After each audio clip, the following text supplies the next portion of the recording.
नमस्कार। अब हम चर्चा करते हैं ग्राफिकल जो रिप्रेजेंटेशन है उसके मुख्य बिंदुओं की और उसके मुख्य प्रकारों की। तो जो आपके मुख्य बिंदु हैं उसकी अगर हम बात करें तो जब आप देखते हैं कि जब भी हम कोई ग्राफ बनाते हैं तो इस तरह से कुछ आपका ग्राफ होता है। ये आपका एक्स अक्ष है और ये आपका वाई अक्ष है। यहाँ पे क्या है आपका positive X, positive Y, negative X, negative Y. तो यहाँ पे अगर जो आपके बिंदु होंगे एक्स भी प्लस रहेगा और वाई भी क्या होगा, प्लस होगा। अगर यहाँ पे हम आए मतलब आपका फर्स्ट कोऑर्डिनेट, सेकंड कोऑर्डिनेट में आएंगे तो ये देखिए वाई आपका प्लस ही है लेकिन एक्स आपका माइनस है, तो माइनस एक्स और प्लस वाई। थर्ड कोऑर्डिनेट में अगर हम आएंगे तो यहाँ पे जो हमारा पोर्शन है वो आएगा आपका माइनस एक्स और माइनस वाई। इसके आगे जब हम फोर्थ कोऑर्डिनेट पे आएंगे ये आपका आएगा प्लस एक्स और माइनस वाई। तो ज्यादातर डाटा हमारा पॉजिटिव यहाँ पर अगर हम लेते हैं तो अक्सर बस हम इतने में ही ग्राफ को रिप्रेजेंट करके छोड़ देते। तो ये बात हुई हमारी कि जो हमारे ग्राफ होते हैं उसका बेस क्या होता है, हम कैसे बनाते हैं। तो जैसा कि आपने देखा कि इसके दो अक्ष होते हैं एक्स और वाई। जो आपका क्षैतिज होता है वो एक्स अक्ष है और जो आपका ऊर्ध्वाधर होता है वो आपका वाई अक्ष है। तो अब हम इसके प्रकारों की चर्चा करेंगे। तो जो पहला प्रकार है इसका स्तंभ या दंड आरेख। तो स्तंभ या दंड आरेख जो आपके होते हैं इसको बार डायग्राम कहते हैं, जैसे आपने ऐसा अक्सर देखा होगा। इसमें दो अलग अलग प्रकार के जो स्वतंत्र चर होते हैं उन्हीं की बात की जाती है, जो स्वतंत्र चर होते हैं।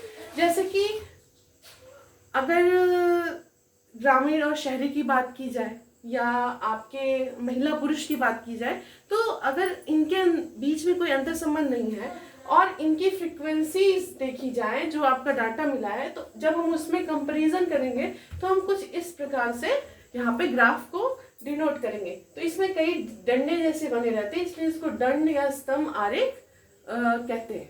तो मतलब अगर दो स्वतंत्र चर हैं तो उसके बीच हम कौन सा आरेख बनाते हैं, अक्सर करके हम दंड या स्तंभ आरेख या बार डायग्राम पे यहाँ पे काम करते हैं। दूसरा आपका है पिक्टोग्राफ।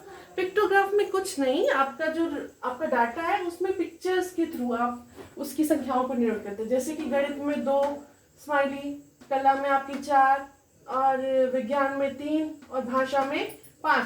तो इस प्रकार की आपकी जो पिक्टोग्राफ होती हैं उसको हम डिनोट करते हैं। अगला आपका है पाई चार्ट।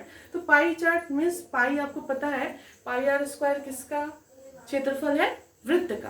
तो इसको क्या कहते हैं, इसको कोणीय या चक्रारेख चित्र भी कहते हैं। वृत्त चित्र या कोणीय चित्र या चक्रारेख चित्र।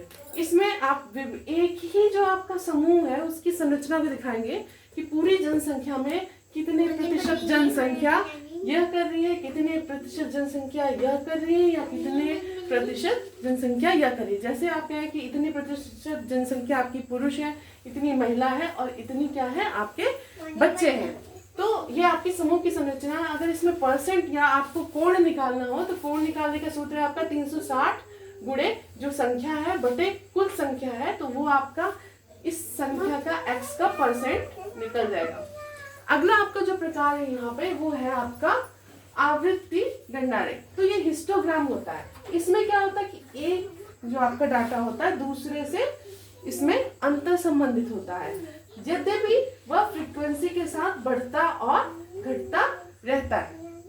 जैसे कि अगर बात करें कि यहाँ पे कि 2012, 2013, 2014 कितना आपका डाटा था, ये सापेक्ष नहीं है। लेकिन जब हम यहाँ हिस्टोग्राम की बात करते हैं तो यहाँ पे जो आपकी जो डाटा है वो आपका इससे कोरिलेटेड रहता है, इसलिए यहाँ पे उसके बढ़ते और घटते जो क्रम है उसको हम इस प्रकार से डिनोट करते हैं। अगला आपका है स्कैटर ग्राफ।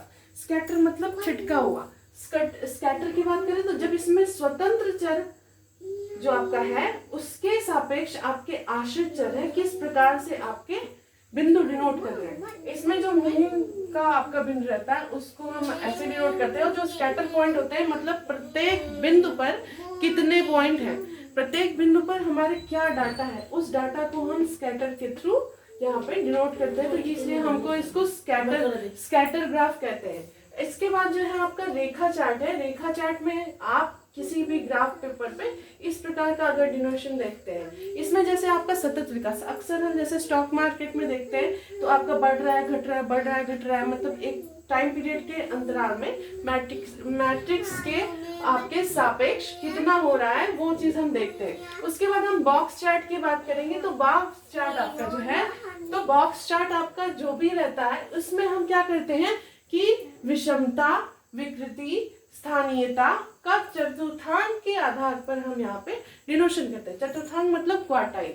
इसमें जो आपका बीच का है ये आपका मीडियन है, ये आपका लो मतलब निम्नतम चतुर्थांश होता है, ये आपका उच्चतम चतुर्थांश होता है, ये आपका सबसे मिनिमम पॉइंट होता है और ये आपका सबसे हाईएस्ट पॉइंट होता है। तो इस प्रकार से हम क्या करते हैं, बॉक्स चार्ट को डिनोट करते हैं। इसके बाद हम बात करते हैं आपका सरलीकृत आवृत्ति वितरण की।